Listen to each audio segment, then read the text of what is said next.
အားလုံးပဲမင်္ဂလာပါ Biochemistry Specialization Second Year Semester 1မှာလေ့လာမယ့်သင်ခန်းစာ Enzymology ဖြစ်ပြီးတော့ Chapter 1မှာ Introduction to Enzymology Chapter number 2မှာ Enzyme Catalysis Chapter number 3မှာ Enzyme Purification နဲ့ Chapter 4မှာ Enzyme Kinetics တို့လေ့လာမှာဖြစ်ပါတယ်ဆိုတော့တို့ရဲ့ Enzymology ဆိုတာဘာလဲဆိုတာလေ့လာကြည့်အောင်ပါ Enzymology ဆိုဒီမှာ Biochemistry ရဲ့ branch တွေများစွာတွေက branch တစ်ခုဖြစ်ပြီးတော့ Enzyme ရဲ့ structure နဲ့သူတို့ရဲ့လှုပ်ဆောင်ပုံတွေကြားကဆက်ဆက်မှုတွေနားလည်စီဖို့နဲ့ Enzyme တွေကသူတို့ရဲ့ native state မှာဘယ်လို flow လုပ်နေတယ်လဲဆိုတာကိုလေ့လာကြအောင်ဖြစ်ပါတယ်အောက်မှာဖော်ပြထားတဲ့ပုံကတော့ enzyme တွေအကြောင်းအကျဉ်းဖြင့်သိနိုင်အောင်ဖော်ပြထားတာဖြစ်တယ်တကယ်တော့ enzyme များစုက proteins တွေဖြစ်ပြီးတော့သူတို့ရဲ့အမည်ဆုံးသက်မှာရေပုံအားအဖြစ် ASC နဲ့ဆုံးသက်ကြပါတယ်သူတို့ဟာ enzyme တွေက reusable ဖြစ်တဲ့ပစ္စည်းတွေဖြစ်ပြီးတော့ specific chemical reaction ရှိကြပါတယ်ဒီပိုင်းကိုနောက်ပိုင်းမှာသိစိတ်လေ့လာမှာဖြစ်ပါတယ် enzyme ရဲ့ reaction အဲ့ဒီ reaction rate တွေ pH ကြောင့် enzyme ရဲ့ပြောင်းလဲမှုကြောင့်ဒါတွေကိုလည်း biochemistry သမားတွေကသိရှိလေ့လာထားမှာဖြစ်ပါတယ်တကယ်တော့ life အတွက်ခြေခံ condition နှစ်ခုရှိနေပါတယ်ပထမတစ်ခုကသက်ရှိဖွဲ့စည်းတိုင်းကကိုယ်တိုင် replicate လုပ်နိုင်ရမှာဖြစ်ပြီးတနည်းပြောမယ်ဆိုကိုယ်တိုင်ပုံတူပွားနိုင်ရမှာဖြစ်ပြီးတော့ဒုတိယတစ်ခုအနေနဲ့ကတော့သက်ရှိသူတို့ရဲ့ chemical reaction ကို catalyze လုပ်နိုင်ရမှာပါဒုတိယတစ်ချက်ရဲ့လိုအပ်ချက်အရ Korean biochemical reaction တွေမှာ catalyze တာမပိုင်အလုံးနှီးကွေးနေမှာဖြစ်ပြီးတော့ဒါကို accelerate လုပ်ဖို့ catalyst လိုပါတယ်တဘာဝအဖြစ်virus ပါတီလူထီအောင်ပေါ့ life process တွေလေကူချုံးမွေအောင်ဓာတ်ကူပေးနေတာတော့တဘာဝကပေးထားတဲ့ enzyme တွေဖြစ်ပါတယ်ဒါကြောင့်မို့လို့ enzyme တွေက life process တွေအရေးကြီးလိုအပ်နေတာဒါကို biochemistry ဘာသာရပ်မှာလေ့လာဖို့လိုပါတယ်ဒီ enzyme တွေက biocatalyst တွေဖြစ်ကြသူတို့ကို living organism တွေကပြီးတော့ extract လုပ်နိုင်ပါတယ်အဲ့ဒီလို extract လုပ်ပြီးထားတော့အဲ့ဒီ enzyme တွေကသူတို့ရဲ့ catalyst potential ကိုဆက်ပြီးတော့ retain လုပ်ထားနိုင်တာတွေ့ရပါတယ်ဒီ catalyst ဒီလိုမျိုး catalytic power ရှိလို့ catalyst power ရှိလို့ enzyme တွေကိုလက်ရှိဈေးကွက်တွေမှာတွေ့ရမှာဖြစ်ပြီးကျေပြန့်စွာသုံးစွဲနေကြပါတယ်ယခင်ခါများတော့ enzyme တွေကို cheese လုပ်ခြင်းပေါင်မုတ်လုပ်ခြင်း alcohol ထုတ်လုပ်ခြင်းတွေမှာသုံးစွဲကြတယ်ခုချိန်နေမှာတော့ health science တွေ pharmaceutical cosmetics food processing အစရှိသဖြင့်နေရာပေါင်းစုံမှာ enzyme တွေကိုကျေပြန့်စွာသုံးစွဲနေကြတာတွေ့ရတယ်ဒါ့အပြင်လူသားတွေရဲ့ကျန်းမာရေးဖြစ်စဉ်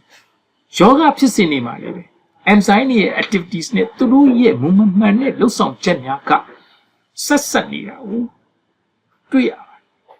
enzyme တွေရဲ့လုပ်ငန်းစဉ်သူ့ရဲ့အခန်းကဏ္ဍတွေစေဝါဘက်ဆိုင်ရာရှာဖွေတွေ့ရှိမှုယောဂရှာဖွေရေးနဲ့ကုထုံးနေ enzyme တွေကအဓိကအစိတ်ပိုင်းကပါဝင်နေကြောင်းလည်းပဲတွေ့နိုင်ပါတယ်ဒါကြောင့်မို့လို့ဒီ chapter မှာတော့ enzyme ရဲ့ definition တွေ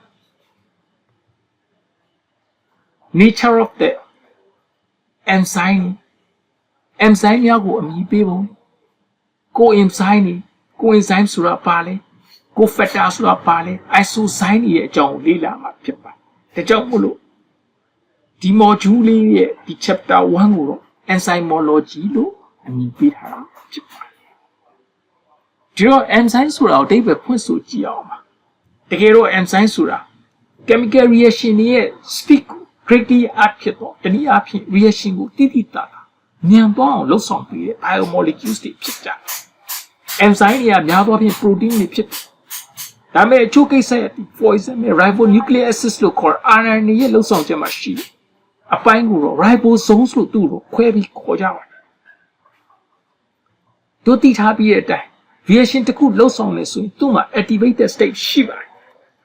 အဲ့ဒီ activated state ကိုကြော်လွန်ပြီးမှသာ reaction ကပြီးမြောက်ရတာပြီးမြောက်ပြီးတော့ product ဖြစ်သွားရတာအဲ့ဒီမှာ enzyme တွေကအဲ့ဒီ activation energy ကိုကြော်လွှားဖို့ activation barrier ကို short ချပေးနိုင်တဲ့စွမ်းဆောင်ရည်ရှိနေပါတယ်ဆိုလိုတာက enzyme တွေက activation barrier ကို short ချသွားအောင်ပြောင်းလဲပေးနိုင်တာဒါကြောင့်မလို့အဲ့ဒီလိုပြောင်းလဲဖို့ level overall energy changes ကို overall free energy changes ကိုမပြောင်းလဲပဲလှုပ်ဆောင်နိုင်ပါတယ်ဒါလေးကိုတော့ဒီမှာပုံမှန်ဖော်ပြထားပါတယ်ပုံကြည့်လိုက်ပါ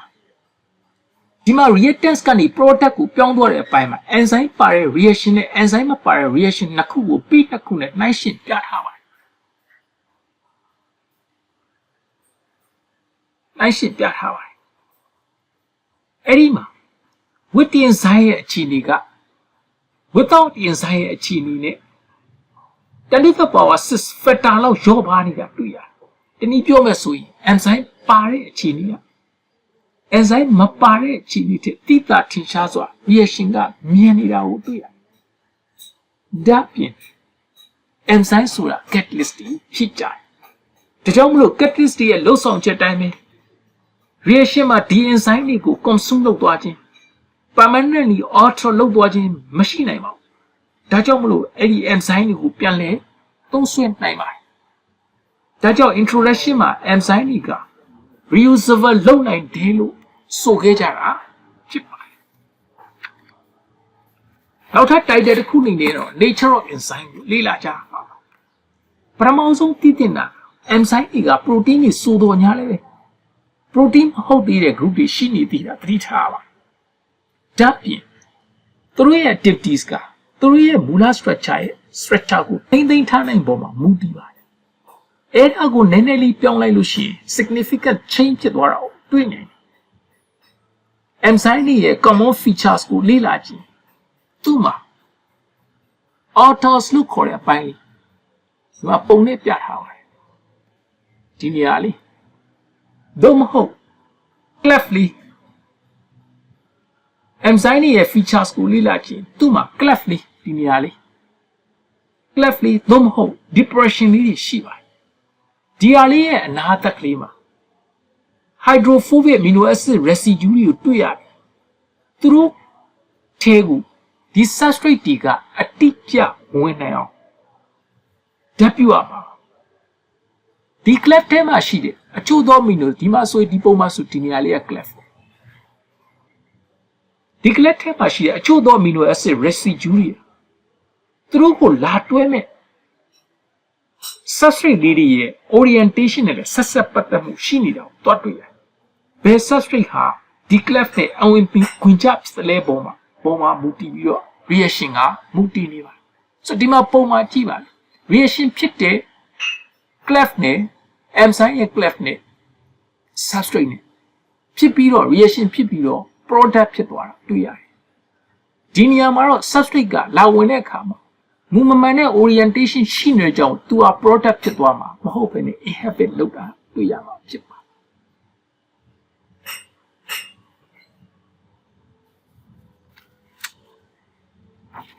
။ဒါပြီးဆက်လက်လာမှာတော့ chemical nature of enzyme ဖြစ်ပါတယ်။ protein တွေလို့ဒုတိထားတဲ့ enzyme တွေ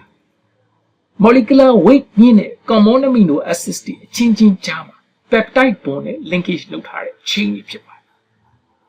တကယ်တော့ enzyme တွေက single peptide တွေဖြစ်နိုင်တယ်လို့ polypeptide တွေကိုစုစည်းထားတဲ့ second တွေလည်းဖြစ်နိုင်ပါတယ်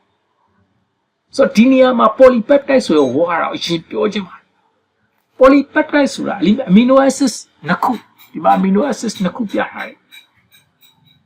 ဒီ amino acids နှစ်ခုကတစ်ခုနဲ့တစ်ခုချိတ်ဆက်တဲ့အခါမှာတစ်ခုသော amino acids က H အတက်နဲ့တစ်ခုသောအခြားတစ်ခုသော amino acids က OH တို့ပေါင်းစပ်သွားပြီးတော့ကျန်နေတဲ့ C double bond ကိုနဲ့ NH တို့ကြားမှာဖြစ်သွားတဲ့ bond လေးကို peptide bond လို့ခေါ်ပါတယ်ဒီလိုဇက်တိုက်ဖြစ်ပြီးတော့ polymer ဖြစ်စဉ်သွားလို့ရှိရင် polypeptide တွေဖြစ်လာဒါဆိုရင် amino acid chain တွေဖြစ်လာတယ် အဲ့ဒီ amino acid chain တွေက protein များလို့တို့တည်ထားတဲ့ enzyme တွေအုပ်စုလေရှိနေပါတယ်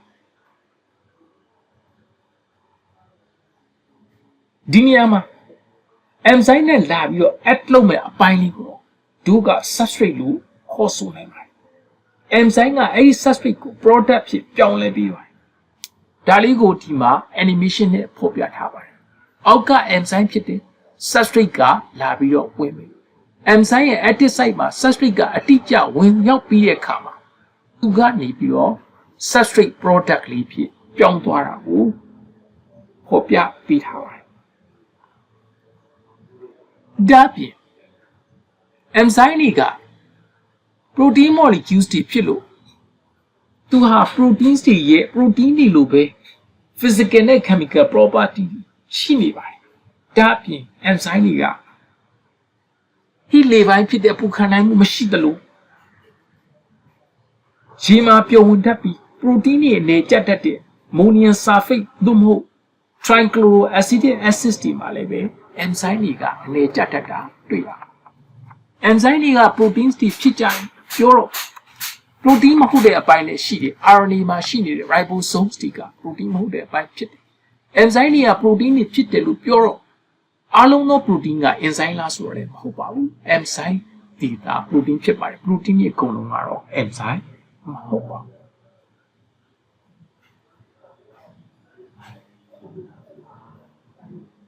ဒါပြင် enzyme တွေက nitrogen ပါဝင်တဲ့နှုန်းထားက 60% by weight ရှိပြီးတော့ခုခါမှာတော့ enzyme တော်တော်များများရဲ့ amino acid sequence တွေတို့ကသိနိုင်နေပြီဖြစ်ပါတယ်နေ့ session တစ်ခုမှာတော့ enzyme တွေကိုအမည်ပေးနည်းစနစ်ကိုလေ့လာကြမှာဖြစ်ပါတယ် enzyme တွေကိုအမည်ပေးတဲ့အခါမှာအဆုံးသတ် ASC ဆုံးသတ်တာကိုရှေ့မှာတော့ပြောထားပြီးသားဖြစ်ပါတယ်အဲ့ဒီ ASC ဆုံးသတ်တာပဲလေ ASC ဆုံးသတ်ရဲ့ရှေ့မှာဒီ enzyme ကဘယ်လိုအလုပ်လုပ်ဆောင်တယ်လဲပေါ်မှာမူတည်ပြီးတော့တနည်းပြောမယ်ဆိုသူ့ရဲ့ reaction ပေါ်မူတည်ပြီးတော့ပေးလေပေးထားရှိပါတယ်ဥပမာအဖြစ် enzyme က hydrogen ကိုဖယ်ထုတ်တဲ့နေရာမှာလှုပ်ဆောင်နေဆိုရင် remove hydrogen တန်ပေါ့ hydrogen ကိုဖယ်တဲ့နေရာမှာလှုပ်ဆောင်နေဆိုရင်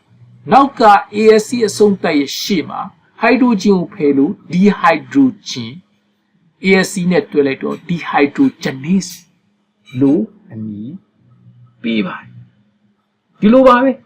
protease ဆိုတာဟာ hydrolyze of protein function ကိုလှုပ်ဆောင်ပြီးတော့ molecular configuration ကိုပြန်ပြီး rearrangement လုပ်နိုင်တဲ့ enzyme မျိုးတွေကိုတော့ isomerase လို့အမည်ပေးပါတယ်ဆိုတော့ protein enzyme တစ်ခုရဲ့အမည်ကိုကြည့်လိုက်တာ ਨੇ နောက်မှ ASC အဆုံးသတ်နေပြီရှေ့ကဘာပါတက်ကြည့်ဒါဆိုသူ့လှုပ်ဆောင်ချက်ကိုတန်းပြီးတော့မြင်နိုင်တာဖြစ်ပါတယ်ဒါကတော့ common name ဖြစ်ပါတယ်ဒါကို International Unions of Biochemistry Association နဲ့ IUB လို့ဆိုပြီးတော့ enzyme တွေကို unit name နဲ့ code name တွေပေးထားပါတယ်ဒီလိုအမည်ပေးမှုစနစ်က enzyme ရဲ့ types of reaction catalyze အပြင်သူနဲ့ဝင်ရောက် action လုပ်မဲ့ substrate တွေကိုပါ reflex လုပ်နိုင်တာဖြစ်ပါတယ်ဒီစနစ်က IUB စနစ်က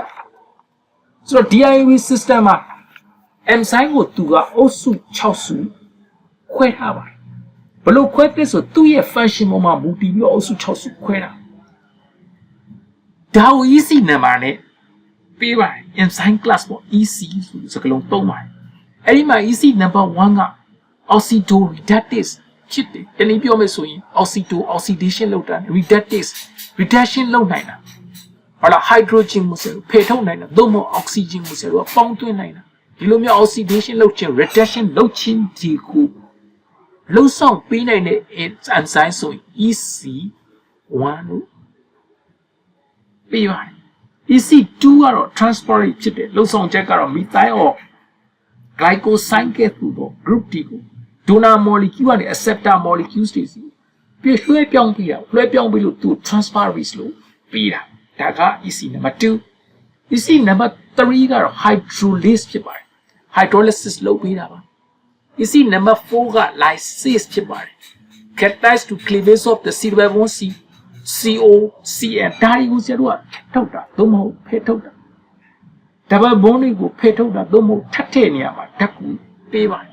number 5က isomeris ခုနပြောခဲ့ပါတယ် geometrical structural chain လုပ်ပြီးနိုင်တာ single molecules တွေကို geometrical structural chain လုပ်ပြီးနိုင်သူ isomeris ခေါ်တယ် another one က ligase ဖြစ်ပါတယ် molecule နှစ်ခုကို join ဖို့လှုပ်ဆောင်ပြီးလို့ရေပုံရဒီ6မျိုးကိုနားလည်ရမှာဖြစ်ပါတယ်ဆိုတော့ဒီ6မျိုးကိုမြင်သာထင်ရှားဒီလိုလေးပုံနဲ့တော့ပေါ်ပြထားပေးပါတယ်ဘာလား for example oxidoreductase ဆိုလို့ရှိရင် oxidation reduction ဖြစ်တာဘာလား transferase hydrolysis အစရှိတဲ့ဒီပုံလေးနဲ့ပေါ်ပြထားတယ်လို့ပို့ပြီးတော့မြင်သာအောင်တစ်ခုချင်းစီကဘယ်လိုလှုပ်ဆောင်ချက်တွေရှိတဲ့ဆိုတာကိုမြင်သာအောင်လို့ဇာတ်လေးနဲ့လည်းပဲဒီနေရာမှာရေးပြထားပါတယ်ပို့ပြီးတော့တေချောင် six classes of the enzyme ကိုဒီလိုလဲပဲဆရာတို့လေ့လာလို့ရပါတယ်ဆိုတော့သူ့နာမည်ဘယ်လိုပြီးတယ်လဲဒီ EC number နဲ့ပြီးတဲ့အခါမှာဘယ်လိုပြီးတယ်လဲဆိုကြည့်အောင်တို့သိနေတဲ့အသိများတဲ့ hexokinase ဆိုတဲ့ enzyme သူ့ကိုနာမည်ပြီးတဲ့အခါမှာသူက dehexodecysteage phosphotransferase EC 2711လို့ပြီးပါတယ်ဆိုတော့ဒါဘယ်လိုပြီးလိုက်တာလဲဆို hexokinase ဆိုတာ members of the class 2 ဖြစ် EC2 လို့ပြောထားတာ2ဆို class 2 class 2ဆို transferase တနည်းပြောင်းပြီးတာ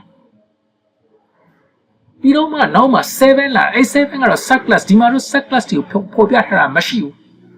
sub class ဖြစ်တယ် sub class က transfer of the phosphorine group ကို transfer လုပ်တယ်လို့ဆိုလိုတာဆိုတော့ transfer လုပ်တယ်ဘယ်ပစ္စည်းကို transfer လုပ်တယ်နောက်က7နောက်က1ကကြတော့အဲ့ဒီ transfer လုပ်တဲ့ကောင်ဘယ်ကောင်ကလက်ခံတယ်ဆို alcohol is the phosphoride acceptor ပေါ့ alcohol ကလက်ခံဆိုတော့ဒီ EC number ကိုကြည့်လိုက်တာ ਨੇ သူ့ရဲ့လှုပ်ဆောင်ချက်အပြင်သူ့မှာလာတဲ့ substrate တွေရဲ့ပုံသဏ္ဍာန်ကိုပါထပ်ပြီးတော့ reflex လုပ်နိုင်တယ်လို့ရှေ့မှာပြောတာဖြစ်ပါတယ်နောက်ဆုံးတော့ဆရာတို့ hexosis လို့ပြောရခြင်းကလက်ရှိပါတယ် alcohol phosphorate ကို carbon system of the hexose မှာတွားပြီးတော့လက်ခံထားတာဖြစ်ပါတယ်ဒါလေးနဲ့တို့က enzyme ရဲ့အမည်ပေးမှုစနစ် IUB ကိုနားလည်စီရမှာဆိုတော့ enzyme အမည်ပေးမှုစနစ်မှာနှစ်ခုရှိတယ် common name နဲ့ပေးတယ် ASC ရဲ့ရှေ့မှာဒီကောင်ရဲ့လှုပ်ဆောင်ချက်နဲ့ထည့်ပြီးတော့ပြီးနောက်တစ်ခုကတော့ IUB စနစ်နဲ့ပြီးတယ် IUB စနစ်နဲ့ပြီးတဲ့အခါမှာ EC number 1 to 6ခွဲထားတယ်ဒါကိုသိရမယ် EC number 1 to 6ကဘယ်လိုလှုပ်ဆောင်ချက်တွေလှုပ်ဆောင်လဲဆိုတာသိနိုင်ရင်ဒီထဲပို့တဲ့အကြောင်းအရာတွေကိုလေ့လာခြင်းနဲ့ဆိုလို့ရှိရင်တော့အသေးစိတ်လေ့လာခြင်းနဲ့ဆိုတော့ further study နဲ့လေ့လာသင့်ပါတယ်ဒါကိုလည်းဒီ presentation ရဲ့အစုံမှာ reference တွေနဲ့ထည့်ထားပေးပါတယ်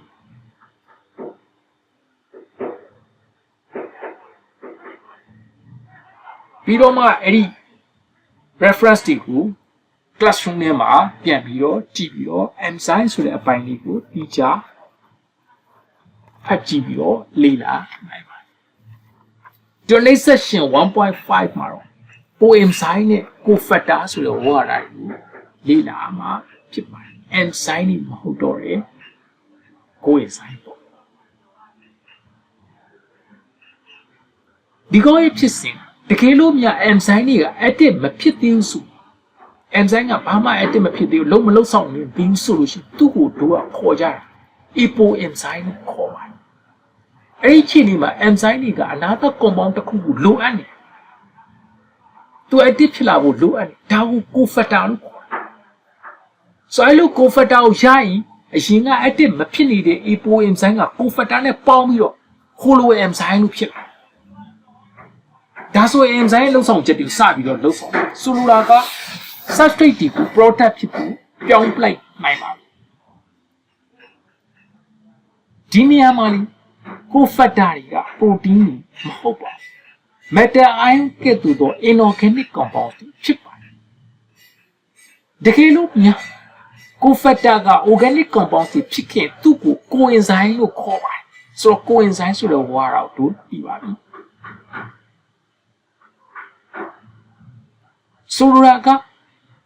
enzyme တွေက active မဖြစ်သေးဘူးဆိုရင်သူ့မှာလာပေါင်းရမယ်ပစ္စည်းတစ်ခုလိုနေတဲ့ cofactor cofactor ပေါင်းလိုက်မှ holoenzyme ဖြစ်မယ်အဲ့ဒီ cofactor မှာ2 type ရှိတယ်တစ်ခုက metal ions another one က organic compounds အဲ့ဒီ organic compound ဖြစ်တဲ့ cofactor ကိုတို့က coenzyme လို့ခေါ်ကြတယ်အကယ်၍များ cofactor တွေက enzyme ကိုပေါင်းဖို့လိုအပ်လာရင် catalytic reaction နဲ့ကြားကနေလည်းလှုပ်ဆောင်အဲ့လေးကိုဒီမှာပုံနဲ့ပေါ်ပြပေးထားတာဖြစ်ပါတယ်ဆိုတော့ဒီမှာ apo enzyme သူက inactive ဖြစ်နေတဲ့အနေထားပုံလေးမှာကြည့်အဲ့ဒီ inactive ဖြစ်နေကောင် substrate ကလာဝင်ဒါမဲ့ substrate ရဲ့ပုံသဏ္ဍာန်နဲ့ဒီကဝန်ခံမဲ့ဒီနေရာရဲ့ပုံသဏ္ဍာန် clef ရဲ့ပုံသဏ္ဍာန်မတူနေဘူးဒါဆိုဒီ substrate ကဒီမှာ reaction မရှိမဖြစ်နိုင်ဒီတော့ဘယ်ကောင်လေးကကြားခံပြီးလဲဆိုcoenzyme လေးကဒီမှာကြားခံ substrate ကသူ့နေရာကိုအတိအကျ loss and chemo လို့ခေါ်နောက်ပိုင်းမှာလေ့လာပါမယ်ဟုတ်လားဒီလိုမျိုးအတိအကျဝင်သွားပြီးတော့ product ဖြစ်ပြောင်းသွားမှာဖြစ်ပါတယ်ဆိုတော့ coenzyme ရဲ့လှုပ်ဆောင်ချက်ကတော့ဒီ chemical group တွေကိုလက်ခံတာဒါမှမဟုတ်လို့ရှိရင် chemical group တွေကိုထုတ်ပေးတာလှုပ်ဆောင် coenzyme နဲ့ enzyme နဲ့မတူတဲ့ချက်ကတော့ protein ဖြစ်ခြင်းမဖြစ်ခြင်းနဲ့ခွဲခြားရမှာဖြစ်တယ် coenzyme တော်တော်များများက vitamin ဒါမှမဟုတ်လို့ရှိရင် metabolic process ကဖြစ်လာတဲ့ vitamin တွေကနေပြီးတော့ဆင်းသက်လာတာဥပမာအဖြစ် vitamin B ဒီ coenzyme အုပ်စုထဲမှာပါတယ်ဒီလို enzyme တွေနဲ့ coenzyme တွေရဲ့ချိတ်ဆက်မှုနှမျိုးချိတ်ဆက်နေတစ်ခုက tightly bonded လို့လို့ရှိရင် prostatic group လို့ခေါ်ပြီးတော့ loosely bonded လို့လို့ရှိရင်တော့သူ့ကို co-substrate လို့ခေါ်နိုင်ပါတယ် coenzyme နဲ့နော် enzyme နဲ့ချိတ်ဆက်တဲ့အခါမှာ tightly bond လို့လို့ရှိရင် prostatic group လို့ခေါ်တယ် loosely bonded လို့လို့ရှိရင်တော့သူ့ကို co-substrate လို့ခေါ်တာ coenzyme ကလည်းပဲ enzyme ရဲ့ biological activity တွေအရေးပါသူမရှိလို့ဖြစ်အဲ့ဒီလို coenzyme တွေက apo enzyme တွေနဲ့ loosely bonded လုပ်ပြီးတဲ့နောက်မှာ dialysis ထွက်နိုင်တော်တော်များများတဲ့ coenzyme တွေက vitamin B complex တွေဖြစ်ကြတယ်ဒါမှမဟုတ်လို့ရှိရင် vitamin B complex ကလည်းဆင့်ပွားအုပ်စုကြီးဖြစ်ကြတယ် coenzyme တစ်ခုက enzyme တစ်ခုကိုတွဲဆက်မိပြီးဆိုရင်တော့ကြီးမားတဲ့ substrate group ကိုပြောင်းလဲပေးဖို့လိုအပ်ပါတယ်ဆိုလိုတာက coenzyme တစ်ခုက enzyme တစ်ခုကိုတွဲဆက်မိပြီးဆိုရင် substrate ဝင်လာပြီးတော့ product တွေအများကြီးခွဲလာမှာဖြစ်ပါတယ် coenzyme တွေကိုလည်း group နှစ်ခုခွဲနိုင်ပါတယ်ပထမတစ်ခုကတော့ oxidoreductase လုပ်နိုင်ပြီးတော့ oxidoreductase လုပ်ပြီးတော့ catalyst လုပ်တာcatalyze လုပ်တာဆိုတာကတော့ hydrogen donating သို့မဟုတ် accepting လုပ်တာမျိုးပါ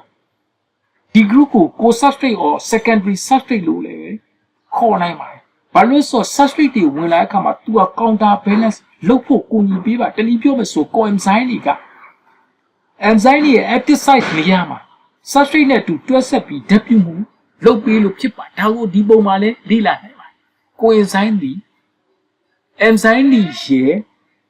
active site ဒါ active site အဲ့ဒီ active site နေရာလေးမှာ substrate နဲ့အတူတူတွဲဆက်ပြီးတော့ဓာတ်ပြုမှုဖြစ်အောင်ဒီကောင်ဟာဖန်တီးပေးနိုင်တယ်တဘာဝ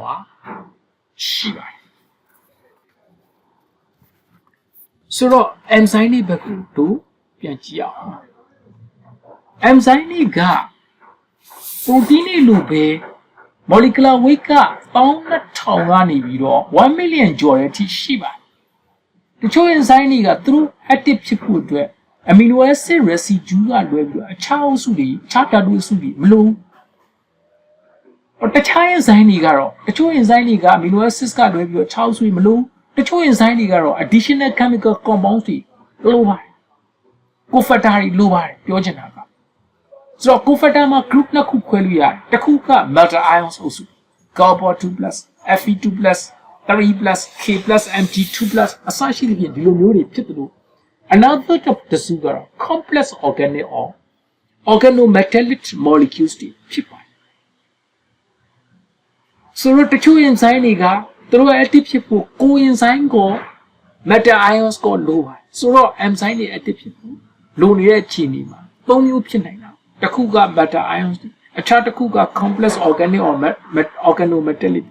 အခြားတစ်ခုကတော့ active ဖြစ်ဖို့ကို enzyme ကို metal ions ကိုလို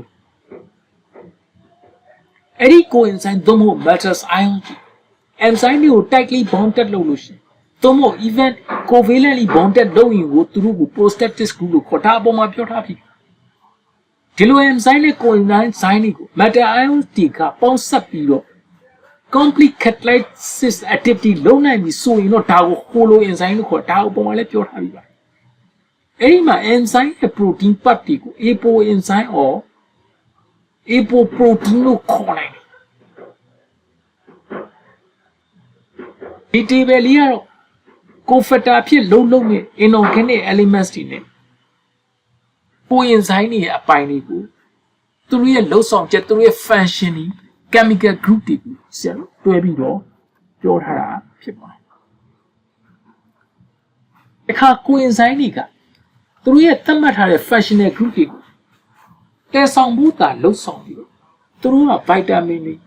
organic nutrients တွေကနေပြီးတော့ derive ဖြစ်တာဖြစ်တယ်လို့အပေါ်မှာပြောခဲ့ပြီနောက်ဆုံးတော့ the enzyme protein တွေက phosphorylation glycolysis နဲ့အခြားသောလုပ်ငန်းစဉ်ပြုလုပ်နိုင်တယ်ဒါတော်တော်များများကလည်း enzyme ရဲ့ activity ကို regulation လုပ်နေတာဒီလိုပဲ cofactor တွေကလည်း apo enzyme တွေကို holo enzyme ဖြစ်သွားအောင် active လုပ်တဲ့အခါမှာလိုအပ်တာပါပဲဆို coenzyme cofactor ဒါတွေကလိုအပ်တာ cofactor ကိုလေ့လာကြည့်အပိုင်းနှစ်ပိုင်းရှိတယ် essential ion များသို့မဟုတ် inorganic ion များနဲ့ coenzyme လို့ခေါ်တဲ့ enzyme coenzyme အုပ်စုတွေပါအဲ့ဒီနှစ်ခုလုံးကလေ enzyme တွေရဲ့ active site မှာ essential portion တွေနဲ့ရှိနေတတ်ပါတယ်ဒါကြောင့် organisms တွေက minerals လို့ခေါ်တဲ့ inorganic ions တွေလိုအပ်နေတာဖြစ်ပါတယ်ဒါတွေက cofactors တွေနဲ့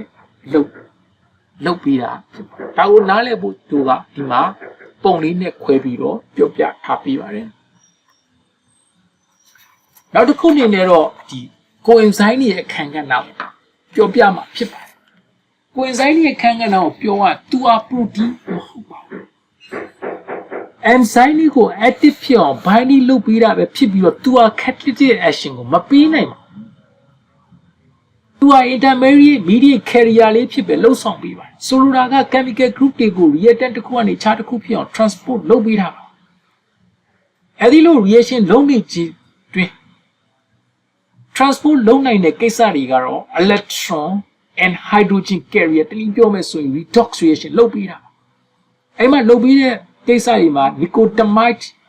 adenine dinucleotide တို့ကအဖြစ် NAD+ ပေါ့ flavin adenine dinucleotide တို့ကအဖြစ် FAD တွေကနေပြီးတော့ electron နဲ့ hydrogen carrier တွေလုပ်ပေးတာဒါမှမဟုတ်လို့ရှိရင် pyridoxine phosphate အဖြစ်လေ amine ထက်ပုံမှုရှုပ်ထွေးတဲ့ complex တွေကို carriage လုပ်ပေးနိုင်ပါတယ် coenzyme တွေက enzyme တွေလို့ catalyst မဟုတ်လို့ chemical chain ဖြစ်နိုင်တာကိုသိရမှာဖြစ်ပါတယ်ဒါပေမဲ့ coenzyme တွေက special class of substrate သို့မဟုတ် second substrate တွေလိုပဲ useful ဖြစ်နေတာကိုလည်းပဲတို့ကနားလည်ရမှာဖြစ်ပါတယ်နောက်ဆုံးခေါင်းစဉ်တစ်ခုနေတော့ isozyme ပါ isozyme က enzyme တွေနဲ့တော့မတူပါဘူးဒါပေမဲ့သူရဲ့လှုပ်ဆောင်ချက်တွေကတော့ same chemical reaction enzyme တွေနဲ့ same chemical reaction ရှိနေပါတယ်သူတို့ရဲ့ amino acid sequence တွေကတော့ enzyme တွေနဲ့ပုံသဏ္ဍာန်ကွဲပါတယ်ဒီလိုပဲ amino acid sequence တွေမကဘဲ structural properties တွေ physical characteristics တွေဒါတွေလည်းကွဲပါတယ် isozyme ရဲ့ key characteristic တွေထဲမှာတော့ထူးခြားတာက different kinetic properties တနည်းပြောလို့ဆို different km ပေါ့ metallic maintain constant နဲ့ V maximum လို့ခေါ်တဲ့ maximum reaction velocity သူ့မှာရှိ example နဲ့ key hexokinase က glucose ကို affinity large ဖြစ်မယ်တနည်းပြော glucose ကိုခင်တွေ့တာပေါ့ hexokinase ကဖြစ်ပေမဲ့glucokinase ကအဲ့လိုမဖြစ်ဘူး ဘာဖြစ်လို့လဲဆိုရင်နှစ်ခုက different function of the body for different purpose ဖြစ်လို့ဆိုတာက glucokinase ကိုသူက liver မှာတွေ့ရပြီးတော့ glucogen synthesis ကိုလှုပ်ဆောင်ချက်မှာပဲပါတယ် hexokinase ကျတော့ skeletal ရဲ့ muscle မှာတွေ့ရတယ်သူကတော့ glucose ကနေ energy ကို immediately extract လုပ်ဖို့အသုံးချအဲ့ဒီ enzyme တွေကလည်း coenzyme သို့မဟုတ် cofactor တွေလိုတယ်ဒီလိုပဲ different isozyme တွေကလည်း different coenzyme သို့မဟုတ် different cofactor တွေလိုပါတယ်ဒါကတော့ isozyme နဲ့ပတ်သက်လို့သိသင့်သိထိုက်တဲ့အချက်လေးဒီပိုင်းတွေကိုအသေးစိတ်ဖတ်ကြည့်ခြင်းနော်ဒီနေရာမှာတို့က reference တွေပြထားပါတယ်ဒီ reference တွေကိုလည်း classroom မှာထည့်ထားပြီးမှဖြစ်ပါတယ်ကျေးဇူးတင်ပါတယ်